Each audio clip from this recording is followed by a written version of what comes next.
नमस्कार फ्रेंड्स, आज आपण एका अशा पवित्र भूमीचा इतिहास जाणून घेणार आहोत जिचा संबंध थेट द्वापार युगाशी आणि भगवान श्रीकृष्णांशी आहे।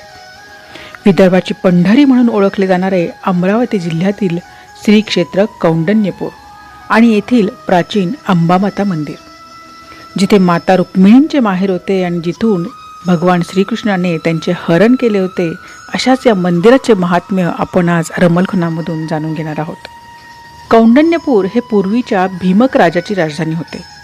हे ठिकाण इतके पवित्र आहे की येथे वशिष्ठ ऋषींनी तपश्चर्या केली होती, ज्यामुळेच शेजारी वाहणाऱ्या नदीला वशिष्ठा म्हणजेच आजची वर्धा नदी असेही म्हणतात। या भूमीला 5 महासतींचे माहेरघर मानले जाते, ज्यामध्ये माता रुक्मिणी, श्री रामचंद्रांची आजी इंदुमती, महासती दमयंती, लोपामुद्रा आणि राजा भगीरथाची आई केशनी यांचा समावेश आहे। माता रुक्मिणीचा विवाह त्यांच्या भावाने शिशुपाल सोबत ठरवला होता, परंतु रुक्मिणी माता श्रीकृष्णालाच आपले पती मानत असत। त्यांनी सुदेव नावाच्या ब्राह्मणाकरवी श्रीकृष्णाला गुप्त प्रेमपत्र पाठवले।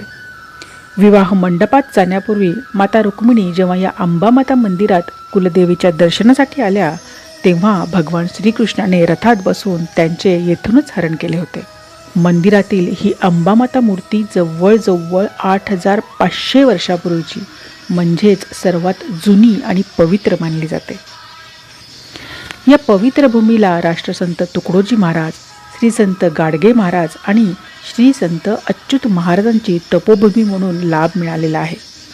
येथे नदीच्या पात्रात पुंडलिकाचे कुंड आणि संत सदाराम महाराजांना सापडलेली विठ्ठल रुक्मिणीची भव्य मूर्ती देखील पाहण्यासारखी आहे। भाविकांसाठी येथे श्री संत गजानन महाराज मंदिर व भक्त निवासाची उत्तम सोय आहे। सो फ्रेंड्स, कधी अमरावतीला आलात तर या जिल्ह्यातील तिवसाजवळील या ऐतिहासिक कौंडण्यपूरला नक्की भेट द्या। तुम्हाला हा इतिहास कसा वाटला मला कमेंट करून नक्की सांगा।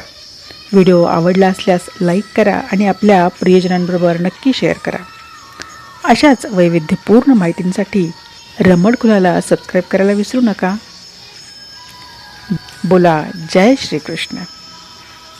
Thank you friends.